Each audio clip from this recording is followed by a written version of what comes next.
Assalamu alaikum wa rahmatullahi wa barakatuh, mes chers frères et sœurs en islam. Que la paix, la miséricorde et la bénédiction d'Allah soient sur vous. Avant de commencer cette vidéo, n'oubliez pas de liker cette vidéo car cela nous donne beaucoup de force pour continuer à partager du contenu bénéfique. Et je vous invite à vous abonner à notre chaîne et d'activer la cloche de notification pour rester informé de nos prochaines publications sur la foi islamique. Mes frères et sœurs, je vous demande de rester connectés jusqu'à la fin de la vidéo pour découvrir les secrets qui y trouvent la dignité des élus. La vie, en tant que croyant, est remplie d'épreuves, de tests et de défis. Chaque individu, à un moment donné de sa vie, sera confronté à des situations qui mettront à l'épreuve sa foi, sa patience, sa persévérance et sa capacité à se relever après chaque chute. Mais parmi ces individus, il y en a ceux qui sont particulièrement choisis par Allah, ceux que nous appelons les élus. Ces personnes, en raison de leur foi, de leur piété ou de leur engagement pour la vérité, peuvent être appelés à jouer un rôle particulier dans ce monde.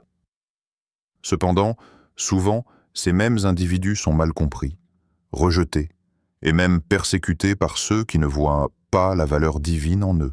Dans cette première partie, nous allons explorer le concept des élus dans l'islam et leur dignité, ainsi que les raisons pour lesquelles Allah choisit certaines personnes pour porter des responsabilités particulières, malgré les souffrances qu'elles peuvent endurer. 1.1. Qui sont les élus dans l'islam? Dans l'islam, les élus ne sont pas nécessairement ceux qui sont les plus puissants ou les plus riches aux yeux des hommes. Les élus sont ceux qu'Allah choisit pour une mission particulière, pour porter une lumière spirituelle dans ce monde ou pour être des modèles de foi et de vertu. Parmi ces élus, on trouve les prophètes et les messagers d'Allah, mais aussi des croyants ordinaires qui, par leur sincérité, leur patience, leur dévouement à la cause d'Allah, se voient honorés d'un statut particulier aux yeux du Créateur. Le terme « élu » dans le contexte islamique fait référence à ceux qui ont été choisis par Allah pour des rôles spécifiques. Les prophètes, comme le prophète Mohammed, paix et bénédiction sur lui, ont été envoyés pour transmettre le message divin à l'humanité. Mais au-delà des prophètes, il y a aussi des personnes dans la société qui, par leur foi et leur engagement envers Allah, sont choisis pour représenter les valeurs de l'islam. Ces individus peuvent être des érudits, des activistes, des leaders communautaires ou des personnes de cœur qui ont été choisis par Allah pour guider les autres ou pour témoigner de sa grandeur. Un point essentiel à comprendre est que ces élus ne sont pas parfaits dans un sens humain du terme. Ils sont des êtres humains qui, comme tous les autres, font face à des difficultés et à des épreuves. Cependant, ce qui les distingue, c'est leur capacité à surmonter ces épreuves en restant fermes dans leur foi, en persévérant malgré les adversités et en se soumettant à la volonté divine. 1.2. Pourquoi Allah choisit certains individus? La question qui se pose souvent est: pourquoi Allah choisit-il certains individus pour être des élus et les placer dans des positions de responsabilité ou de grande épreuve? La réponse réside dans la sagesse divine qui dépasse notre compréhension humaine. Allah, dans son infinie sagesse, choisit ceux qu'il estime être les mieux à même de supporter ces responsabilités et d'endurer les épreuves qui en découlent. Dans le Coran, Allah dit: Allah choisit parmi les anges des messagers et parmi les hommes. Certes, Allah est audient et clairvoyant. Coran 22:75. Ce verset montre que la sélection d'un individu pour une mission divine, que ce soit comme prophète ou comme croyant ordinaire, dépend de la volonté d'Allah. Et cette volonté est toujours juste.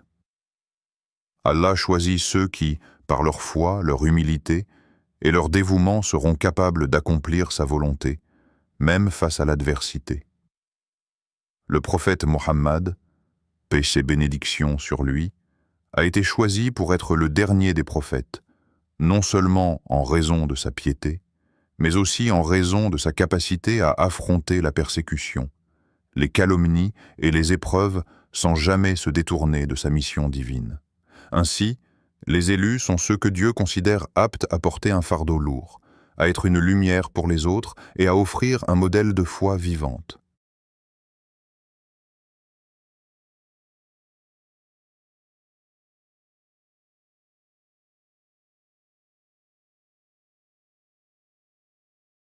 « 1.3 L'épreuve des élus, la maltraitance et le rejet. L'une des caractéristiques des élus, que ce soit dans le passé avec les prophètes ou dans le présent avec ceux qui sont choisis pour une mission spirituelle, est qu'ils sont souvent confrontés à des injustices, à des maltraitances et à des rejets de la part de ceux qui ne comprennent pas leur rôle. Cela peut être particulièrement difficile à accepter, car ces individus sont souvent ceux qui agissent avec bonté, vérité et justice. Pourtant, ils se trouvent fréquemment rejetés ou attaqués. Les prophètes ont tous été confrontés à des épreuves similaires. Le prophète Muhammad, paix et bénédiction sur lui, a été rejeté par son propre peuple, les Quraysh, qui l'ont traité de menteur, de magicien, et l'ont persécuté pendant plusieurs années avant de l'expulser de la Mecque. Pourtant, au lieu de se laisser submerger par la colère ou la vengeance, le prophète a réagi avec patience et persévérance, montrant ainsi l'exemple à ses partisans et aux générations futures. L'un des versets les plus marquants à ce sujet se trouve dans le Coran. « Et si tu es moqué, alors ils se moquaient avant toi des messagers, mais chaque chose a son terme. » Coran, ce qui dit. Ce verset rappelle que l'histoire se répète et que les persécutions et moqueries ne sont pas nouvelles. Les élus, qu'ils soient des prophètes ou des croyants sincères, sont toujours confrontés à des défis. Cependant, leur persévérance et leur foi en Allah les protègent, et Allah finit toujours par les honorer, même après la période de difficulté.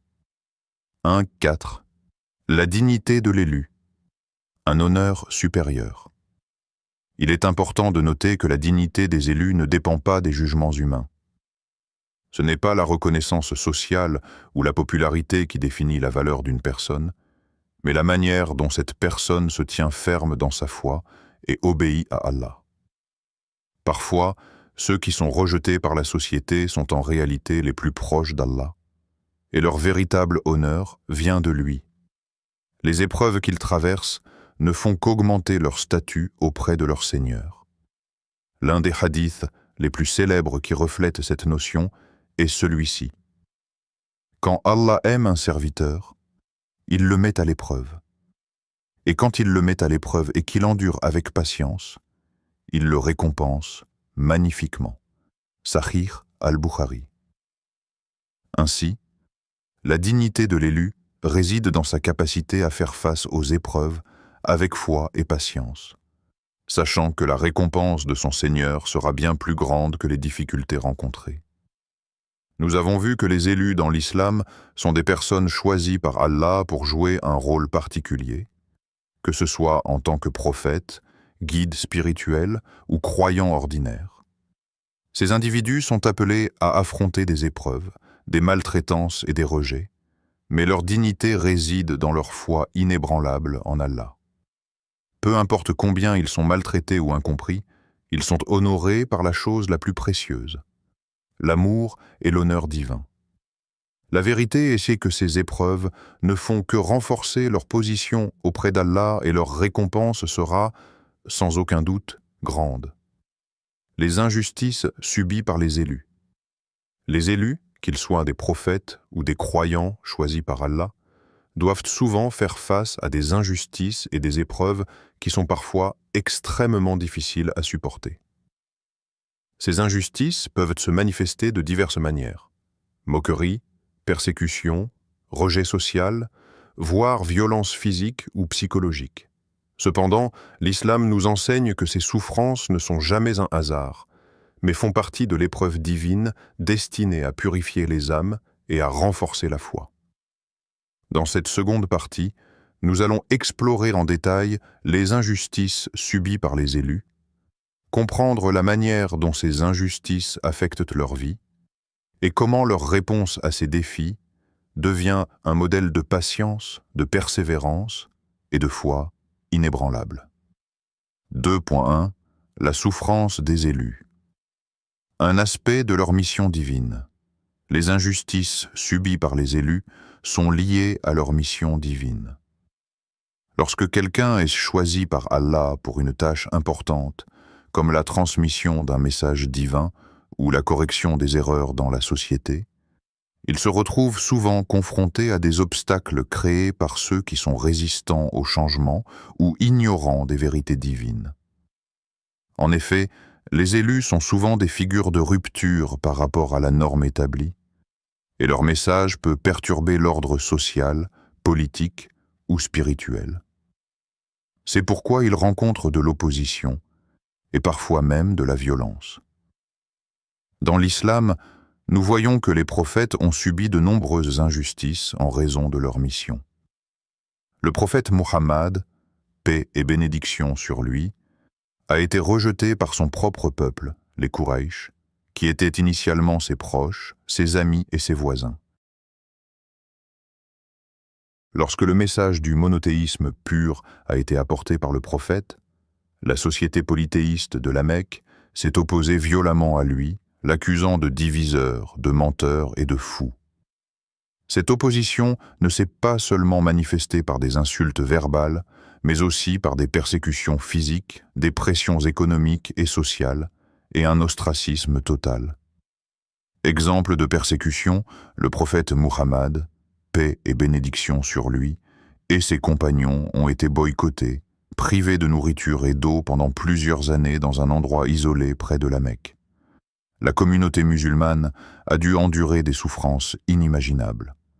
Ce type de persécution ne s'est pas limité aux prophètes, mais a également été vécu par de nombreux croyants qui ont embrassé l'islam à une époque où cela représentait un danger immédiat pour leur vie et leur bien-être.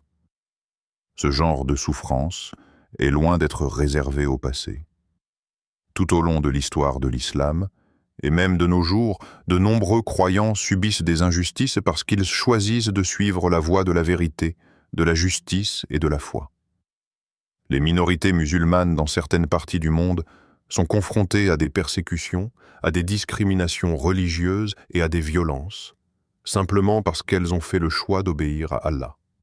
2.2 Les raisons des injustices. L'ignorance, l'arrogance et la résistance au changement. Les injustices qui frappent les élus ne sont pas simplement le résultat de la malveillance des autres, mais aussi de la profonde ignorance, de l'arrogance et de la résistance au changement qui habitent ceux qui s'opposent à eux. Lorsqu'une personne choisit de suivre la voie d'Allah, elle se distingue des autres. Cette distinction, bien qu'elle soit une source de lumière et de guidance, est perçue comme une menace par ceux qui sont attachés à leurs habitudes, à leur pouvoir ou à leur influence. L'ignorance joue un rôle majeur dans ce phénomène.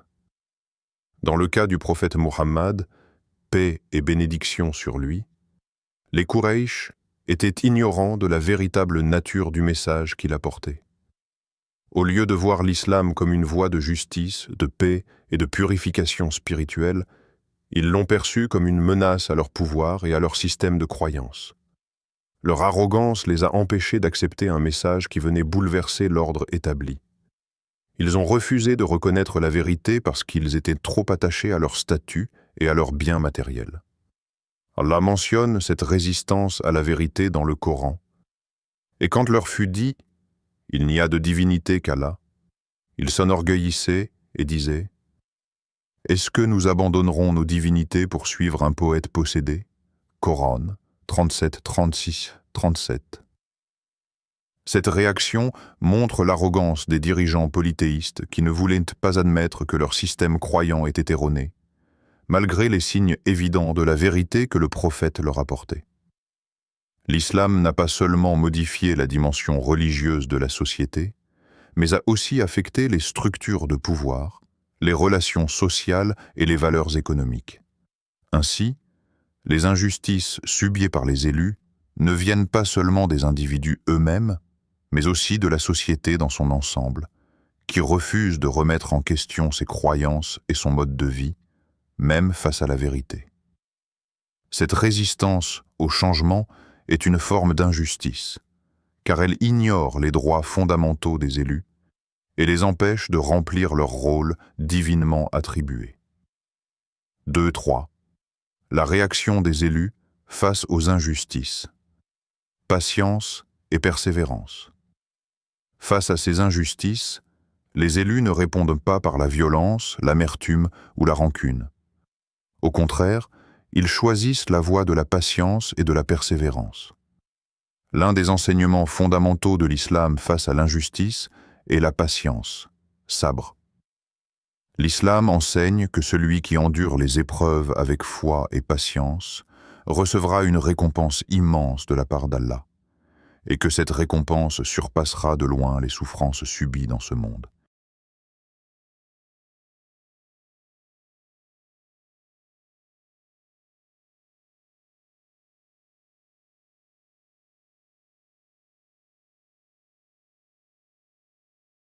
Exemple du prophète Muhammad, paix et bénédiction sur lui.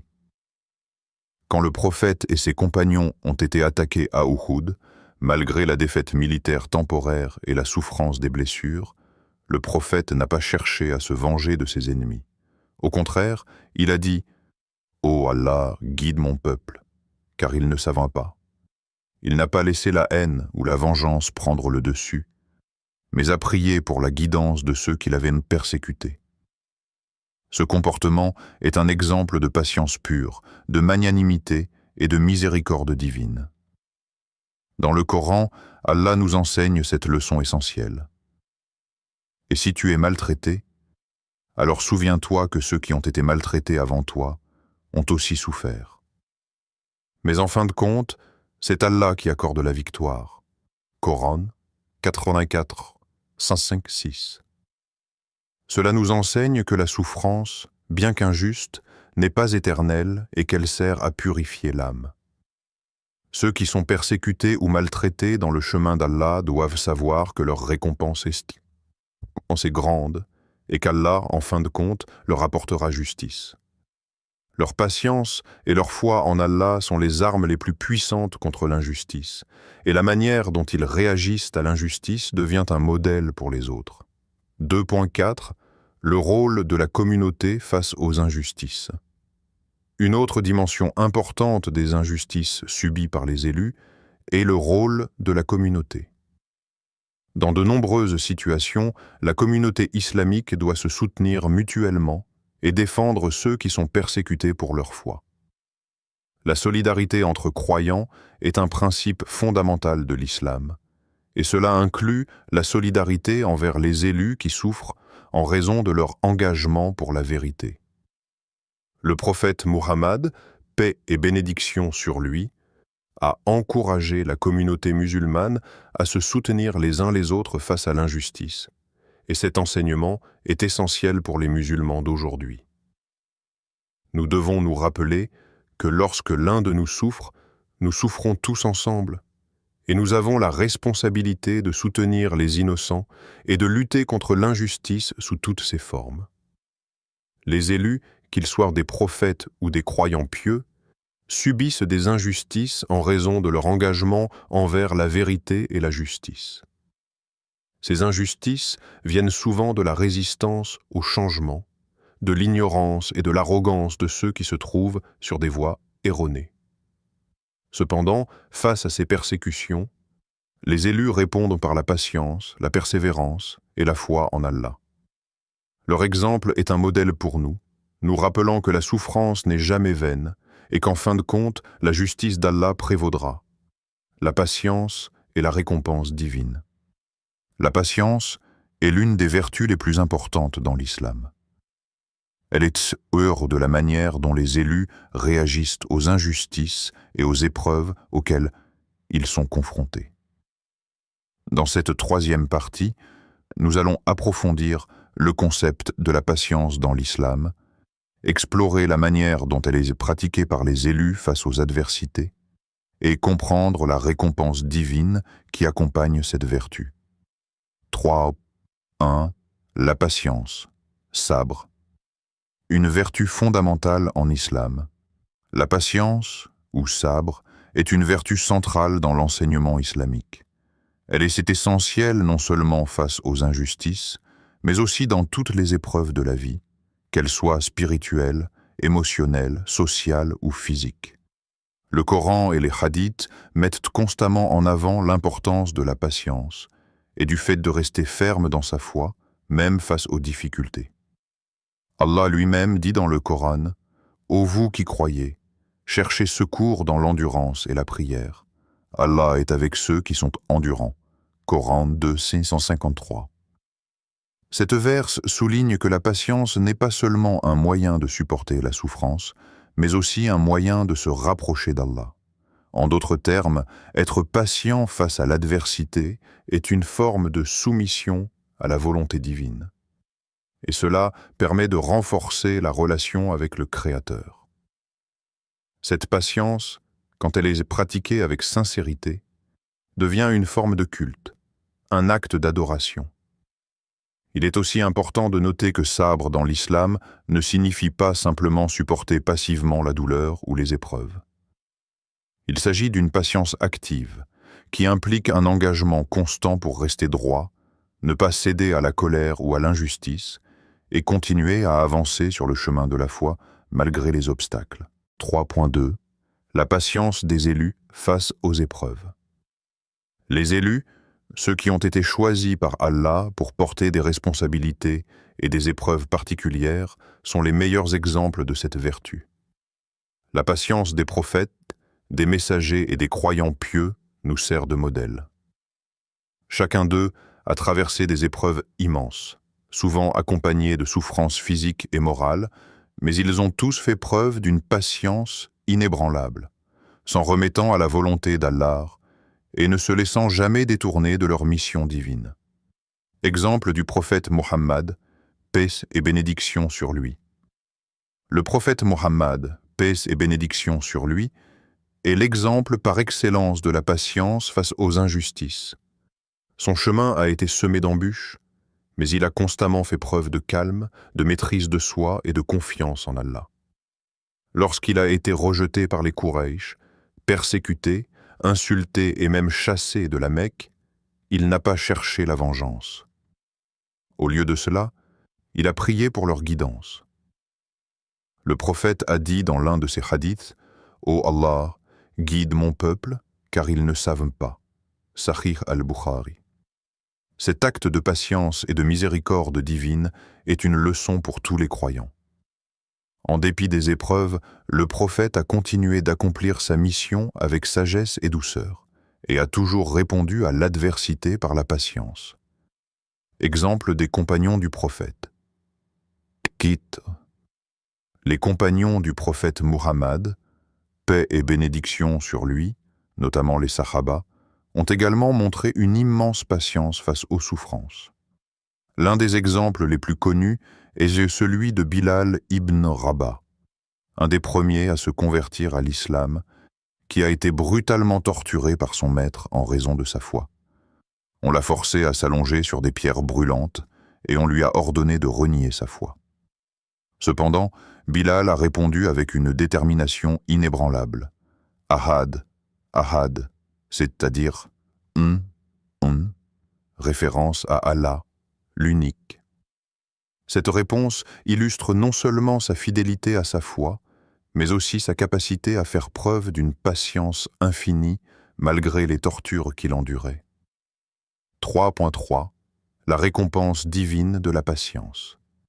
La patience dans l'islam ne passe jamais inaperçue aux yeux d'Allah. En effet, la récompense pour ceux qui sont patients face aux difficultés est immense, tant dans ce monde que dans l'au-delà. La patience, en soi, devient un acte d'adoration qui attire la miséricorde et la récompense divine. Dans le Coran, Allah promet une récompense exceptionnelle à ceux qui font preuve de patience.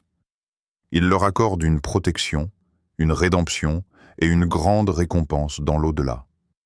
Ceux qui font preuve de patience recevront une récompense sans mesure. Coran 39, 10.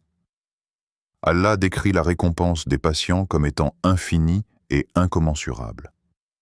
Cette promesse divine confirme que tout acte de patience face à l'injustice, la souffrance ou la difficulté est d'une grande valeur aux yeux d'Allah. Même si les souffrances semblent interminables dans ce monde, la récompense que l'on reçoit pour avoir persévéré dans la foi et l'obéissance à Allah est incomparable. Les hadiths du prophète Mohammed, paix et bénédiction sur lui, soulignent également que la patience, particulièrement lorsqu'elle est liée à l'endurance dans les épreuves de la vie, constitue un moyen d'expier les péchés. Le prophète a dit « Aucune souffrance, maladie, tristesse ou épreuve ne touche le croyant sans que, par cela, Allah expie une partie de ses péchés. » Sahih al-Bukhari. Cela montre que la patience dans l'épreuve est une opportunité de purification de l'âme, qui permet aux croyants de se rapprocher d'Allah et de s'élever spirituellement. 3.4. La récompense immédiate et l'éternelle récompense. Il est important de comprendre que la récompense de la patience ne se limite pas uniquement à l'au-delà, mais qu'elle commence également dans ce monde. La patience transforme non seulement la souffrance en occasion de purification, mais elle permet aussi aux croyants de vivre en paix intérieure. Le fait de ne pas se laisser emporter par les émotions négatives, telles que la colère, l'injustice ou la frustration, apporte une tranquillité d'esprit qui permet de mieux supporter les épreuves. Allah nous enseigne que la patience donne à l'individu une force intérieure, une stabilité émotionnelle qui le prépare à affronter toutes sortes de défis. Dans le Coran, Allah dit « Et ceux qui, lorsqu'ils sont atteints par un malheur, disent « Certes, nous appartenons à Allah, et c'est à lui que nous retournerons. » Ce sont ceux-là qui reçoivent des bénédictions et une miséricorde de leur Seigneur. Coran 2, 156. Cela signifie que la patience face à une épreuve est une manière de témoigner de notre soumission à Allah, et que cette soumission est en soi une forme de bénédiction. Ainsi, la récompense n'est pas seulement un soulagement temporaire, mais une récompense éternelle qui va bien au-delà de ce que l'on peut imaginer dans ce monde. 3.5. Comment cultiver la patience dans notre vie quotidienne? Pour les musulmans d'aujourd'hui, cultiver la patience dans la vie quotidienne peut sembler difficile, surtout lorsque l'on est confronté à des défis personnels, sociaux ou professionnels. Cependant, l'islam nous donne des outils pour développer cette vertu essentielle. La prière, salat. La prière régulière est un moyen puissant de renforcer la patience. Elle nous permet de nous reconnecter à Allah, de demander de l'aide dans nos épreuves et de trouver du réconfort dans sa proximité. Elle nous rappelle que tout est entre les mains d'Allah et qu'il nous guide à travers les moments difficiles. La méditation du Coran. Lire et méditer les versets du Coran sur la patience et la récompense divine nous aide à renforcer notre foi. Comprendre que chaque épreuve a un sens et une finalité divine nous encourage à rester calmes et confiants face aux défis. La recherche de la compagnie des pieux. Être entouré de personnes pieuses et patientes peut être une grande source d'inspiration et de soutien. Les croyants peuvent s'entraider dans leurs moments difficiles en partageant des histoires de patience et en rappelant les bénédictions qui en découlent. La patience dans l'islam est une vertu fondamentale qui nous permet de surmonter les épreuves et de nous rapprocher d'Allah. Les élus, tels que les prophètes et les croyants sincères, sont des modèles exemplaires de patience face aux injustices et aux difficultés. Leur patience, combinée à leur foi en Allah, les mène à une récompense infinie, tant dans ce monde que dans l'au-delà. En suivant leur exemple et en cultivant la patience dans nos propres vies, nous pouvons surmonter les défis avec sérénité et assurance, sachant que la récompense d'Allah pour ceux qui sont patients est bien plus grande que tout ce que nous pouvons imaginer. Partie 4. Le retour des élus et la justice d'Allah. La dernière partie de notre réflexion porte sur le moment où les injustices subies par les élus se retournent contre leurs oppresseurs, et sur la manière dont Allah, dans sa justice infinie, accorde aux élus leur récompense et rétablit l'ordre. Le temps viendra où ceux qui ont persécuté ou rejeté les élus regretteront profondément leurs actions, et cette réalité est assurée par la promesse divine. Allah, dans sa sagesse, établit un équilibre parfait entre la patience des croyants et la rétribution des injustes. 4.1 Le retour des élus et la justice d'Allah. Les injustices subies par les élus ne passent jamais inaperçues aux yeux d'Allah. Bien que les croyants puissent souffrir pendant un certain temps, Allah, dans sa justice parfaite, promet de faire en sorte que leurs oppresseurs soient jugés. La souffrance des élus et des croyants ne dure jamais éternellement, car le retour de la justice divine est une certitude. Le Coran nous rappelle fréquemment que, bien que l'injustice puisse dominer temporairement dans ce monde, Allah, en fin de compte, rétablira la vérité et la justice. Exemple du prophète Muhammad, paix et bénédiction sur lui. Au début de la mission du prophète, les Quraysh ont persécuté les musulmans d'une manière brutale.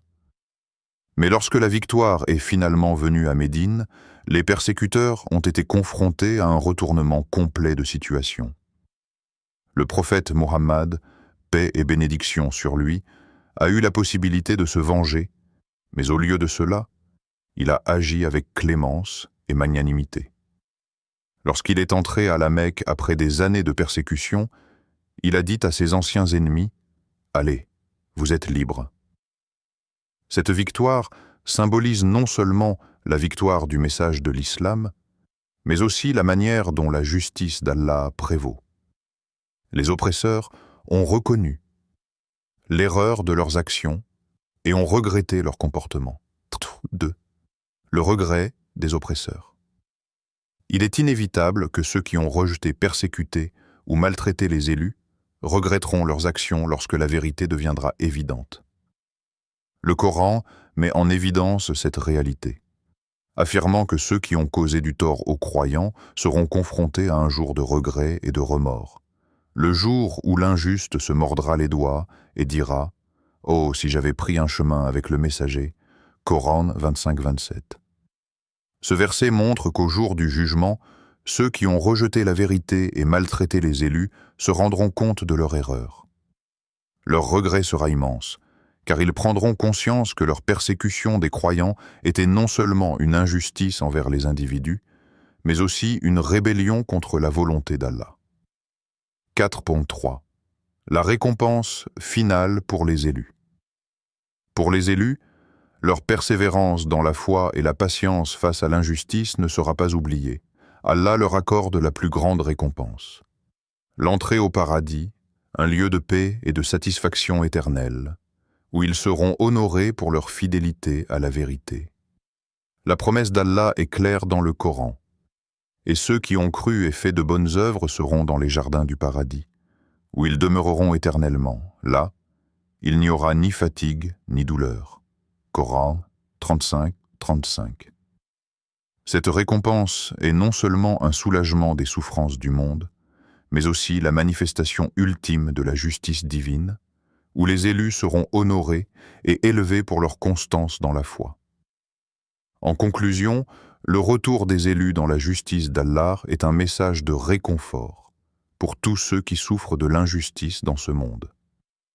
Bien que les injustices puissent paraître dominantes pendant un certain temps, elles ne dureront pas.